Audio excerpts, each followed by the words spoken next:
So all of these questions are asking us to solve the following equations. So that means we need to solve for x. So in the first question, A, I'm going to combine like terms. 5 take away 2 plus 1 is 4x. And then to solve, you just have to divide by 4. So the first question, you can leave that as a decimal or a fraction, it doesn't matter.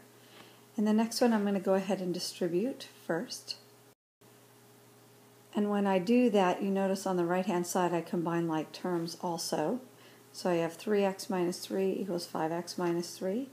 So I'm going to subtract 3x on both sides. And at the same time, I'm going to add 3 to the other side. So in the end, I actually get 0 is equal to 2x. And if you divide by 0, you just get, or divide by 2, you get 0.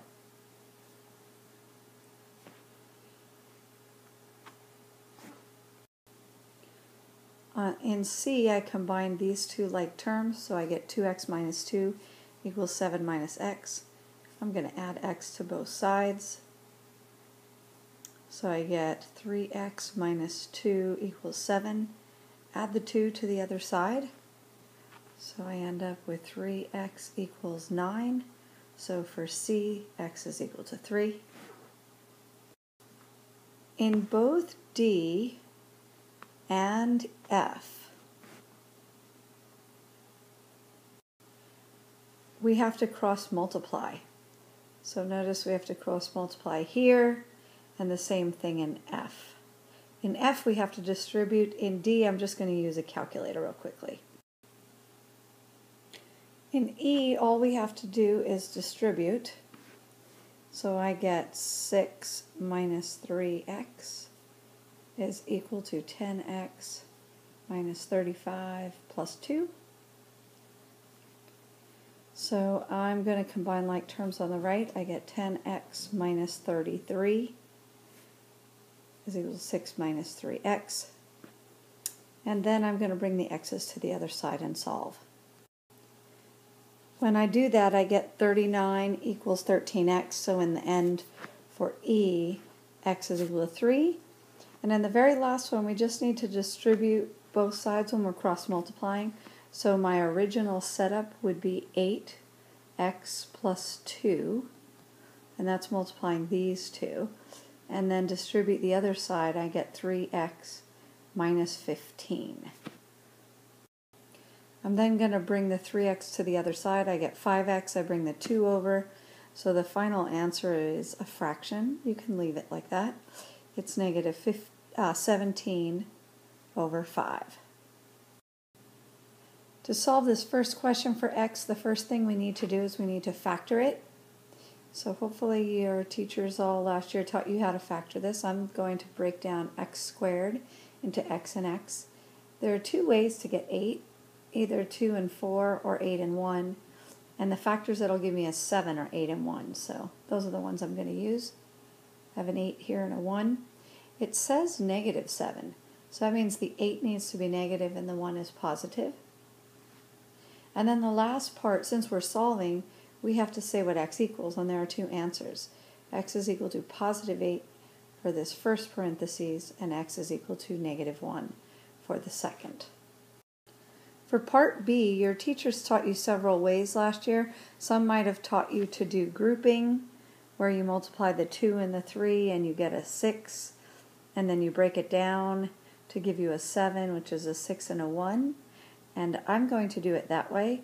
That means I copy the front, 2x squared. I'm going to replace 7x with a 6x and a 1x, add the 3, and get 0. Now before I finish, the other options you have to do it, some of your teachers might have used a box where they were trying to help you find the factors, and usually you had a 2x squared here, you had the 3 here, and then again we had a 6x and a 1x. Some teachers use the quadratic formula. That was x equals negative b plus or minus the square root of b squared minus 4ac all over 2a. I'm not going to do either of those methods, and some teachers might have even had you just figure out what the factors were. So I'm going to finish factoring real quickly. So the thing that I noticed, there's 4 terms. I split it down the middle. Both of these terms have a 2x in them, and I'll have an x plus 3 here. On the right hand side there's also an x plus 3, but what's missing is a 1 right here, and that's really important. So this whole thing, however you factor it, whether you use some other method or the quadratic formula, this factors into 2x plus 1 and an x plus 3. And once we have that, just like we had this problem over here, once you have the 2 factors, you can solve for the 2 solutions. So the first solution is easy. X is equal to -3, because -3 plus 3 is 0. The other one I'm going to solve real quickly. And when I solve for x, I just have to bring the 1 over and divide by 2. So the other answer is -1/2. 2 solutions. So for this, I'm going to look at all 4 real quickly, but then do them on separate videos. The first thing to notice, we're going to do several transformations. Part A says we need to reflect this triangle across x equals 2. So I'm just going to make a quick note that x is equal to 2 crosses the x-axis at 2. So what I'm looking for is what it would look like if it reflected over that line, x equals 2.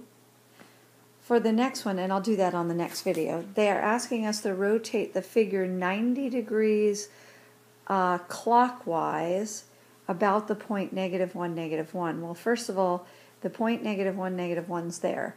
So I have to rotate this figure spinning around this point 90 degrees, and I'll do that on the next page. This next one is asking us to reflect the figure across the dotted line. So that means this figure must come over here. And then the very last one, again, is another rotation, and they're asking us to rotate it 90 degrees, which is 1 turn counterclockwise. And they're telling us this time it has to go about the origin. So I'm going to do all of these separately on the next 2 videos. So the first thing is they're asking us to draw the transformation reflected across the line x equals 2. And x equals 2 is this straight line that crosses the x-axis at 2. So the most important part for reflections is the distance away has to be the same amount, and it needs to be the exact same shape. So essentially I'm just going to count. So I notice that from here it's 3 away, so I'm going to count over and put 3.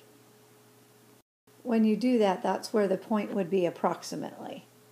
Towards the bottom, notice that it's actually 4 units away, so I need to go 4 to the right. So it's going to be about there. And then the last point would be this part of the triangle. So notice how far away that is from the blue. So I count it to be 7 boxes away, so I'm going to count over 7 boxes. And that will put me right on the grid like there. If we connect all of these, and hopefully yours looks better if you have a ruler, it's the exact same shape, and the distance in each direction is the same distance away. The only thing to be careful of, remember on your tests, is if they say label, and they say something like A prime, B prime, C prime, you must use appropriate labeling. To do the rotation in B, it's very easy if you have a piece of trace paper to actually do it. It's going to be a little harder for me with the iPad. So the first thing I'm going to notice is that they want us to rotate it 90 degrees clockwise. So that's 1 turn to the right. What I'm actually going to do is I'm going to do a few things. First, I'm going to actually turn the entire iPad 1 turn to the right. And when I do, I notice that the figure ends up being in quadrant 1.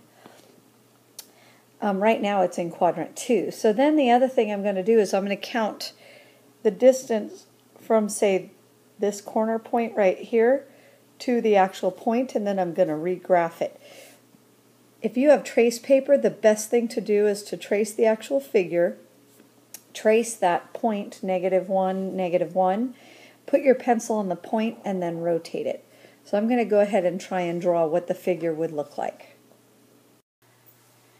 So I believe this would be the result. Hopefully you got the same thing using trace paper. So one thing that I did do is I put a little cross in the center, if you notice, at the point -1, -1, because that's what we're spinning about.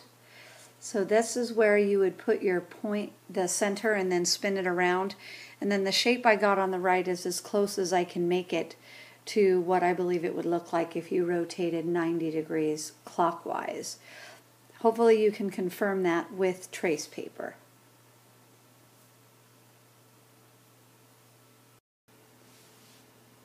So in C, they ask us to reflect it across the dotted line below, and what I did was I looked at the distance first across the diagonal. So I looked at this corner here, and I just said, well, that's one diagonal across, so then I made the other match up. And then I basically followed the same procedure. This corner point was 1.5, so this should match 1.5. If you use trace paper, it's pretty easy to see what it looks like. Just make sure that when you do, that the size of the shape is exactly the same. So if you notice, this length here is 5 boxes, and that matches this length here. So the blue figure is what you should have. In part D, they'd like us to rotate the figure 90 degrees counterclockwise about the origin. And this time, instead of a point being separate, the origin is right here. So if you use trace paper, you're basically going to rotate counterclockwise is to the left, one turn, 90 degrees. I'm actually going to turn the actual entire iPad 90 degrees counterclockwise to see what it looks like. And I notice that the figure ends up in quadrant 2, and so I'm just going to trace the end result. So if you use your trace paper or envision it, what you should get is that picture. So hopefully everybody got that. Remember, it's the same size and shape. It was just rotated counterclockwise 90 degrees about the origin.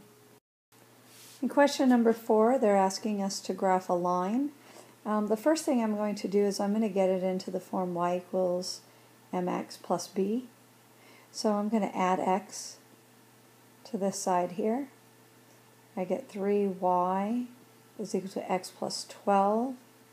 I'm going to divide by 3. And then I'm going to simplify it. So the final part that I get, I'm going to write it over here. I get y equals x over 3, which there's an invisible 1, plus 4. With that, I now have several pieces of information.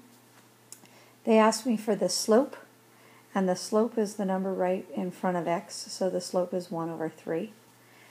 The y-intercept is the b value, and in our case that would be a 4. Now the x-intercept requires a little more work. The x-intercept is the place on the x-axis where it crosses. The easiest way to do that is you're going to set y equal to 0 and then solve for x. So if I do that over here, I have this. I'm going to subtract 4. So I get -4 is equal to 1x over 3.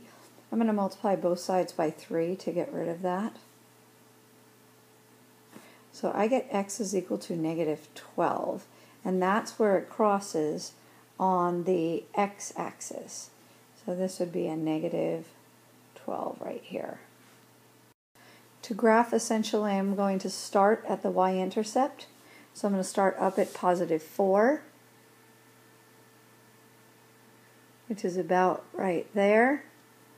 Hopefully yours is a little better than mine. And then I'm going to go up 1 and over 3. So I'm going to try and draw that. So that's the line that I get. The next question, part E, is asking us to rotate the line 90 degrees clockwise around the origin. Remember, clockwise is to the right. And then they want us to state the new equation of that line. And I know it's going to be y equals mx plus b. So I'm going to do a 90-degree rotation. And I'm actually going to turn the iPad all the way to the right 90 degrees and then look at the line and see what the equation would be. When you do that, it hits, it's kind of hard to see, but it hits here, right here, which was our 12. So that's a good thing we found that. It's just up at positive 12 now when we rotated it. And the slope, because it's a 90-degree turn, is actually perpendicular to the other line. So the slope is negative 3 over 1x. So this would be the equation of the line when you rotated it 90 degrees clockwise.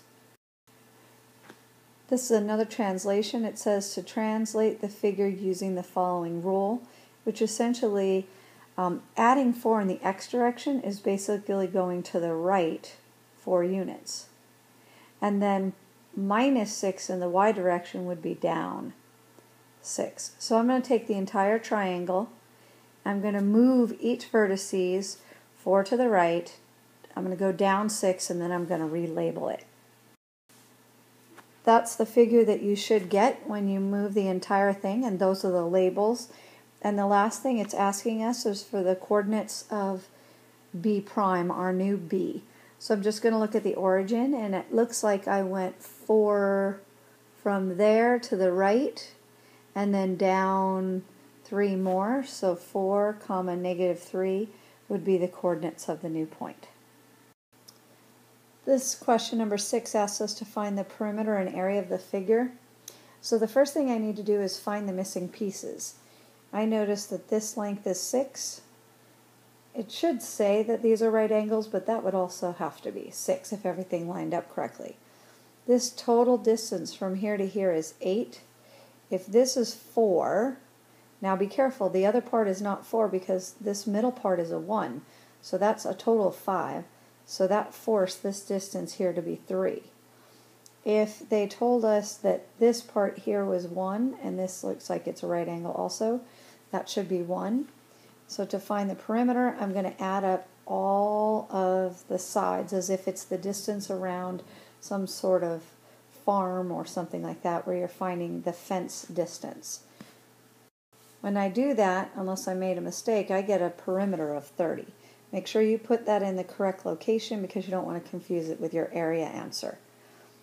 The next part is asking us to find the area. So I'm going to find the area by doing, well, we have a couple of options. One option, I could divide this into 3 little rectangles like that. Find the area of this one, find the area of this one, and find the area of this one, and add them all together. That's one option. Another option, if I didn't want to do that, I could break it down another way. I could break it down like this, find the area of this, find the area of this, and find the area of this, and add them together.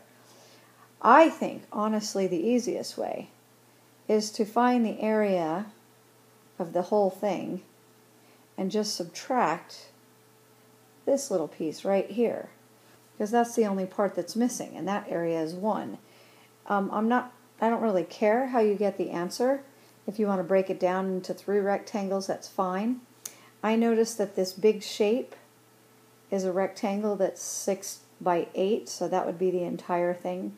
6 by 8 is 48. And then if I subtract this little one right here, this little piece, that little piece is just 1 by 1, which is 1. So my area is 47. Now again, if you would have divided it up like this, and found this area, which happens to be 24, and you found this area, which is 3 by 6, which is 18, and then if you found the area right in the middle, which we would have to subtract, this looks like it's 5 instead of 6 by 1, this would be 5. If you add those 3 together, you will also get 47.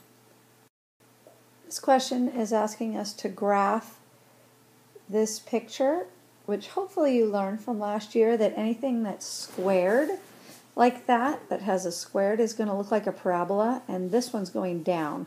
But if you forgot to do that, just make a table like I did, and then we're going to substitute in and solve. You have to be very careful though with this negative. So if I wanted to plug in -2, I have a negative, I would have to do -2 squared minus 3. And order of operations say I need to do the exponents first. That's a +4. That makes it a -4. And 3 more, I get -7. I'm going to plug them into the table and get the rest of them real quickly. These are the values I get, and now I'm just going to graph it, and it should be a parabola that looks upside down because of the negative. So I'm going to plot that on the graph real quickly. This is the picture that I get. It's not perfect. It's supposed to be on the y-axis, but it looks something like that. And then it asks us to reflect it across this line, y equals x. Well, y equals x, you have a couple of options. One, again, you could make a table and plug in values, and that's really easy because if you plug in a -2, you get -2 and -1, -1, 0, 0, etc. But if you also remembered y equals mx plus b, you would know that the slope in our case was 1/1, and the b is at the origin. So I'm going to graph that line real quickly. There's the line when you graph y equals x, and then they're asking us to reflect it across that. So when we reflect it across, it's not going across an axis, it's going to fold onto the other side. So I can kind of envision it that that point right there would come across. And I can kind of see that the parabola is going to be sideways. So I believe it looks something like this. If you use trace paper, that's what you should get when it folds across. This last question is asking us to do several things. It says, circle at what degrees the following shapes have rotational symmetry. And remember, that means it's spinning around kind of like in the center there. So same thing for this one. So if I rotate it, hopefully you remember the mirrors we used in class. You would see something that looks like that. So I want to know what that would be. And if there are 6 of these, 360 spun around as a full circle all the way from there to there, divided by 6. So this would be a 60-degree rotation. But that means every 60 degrees it's going to turn and it's going to look the same. So 60 for sure would work. So would any multiple of 60.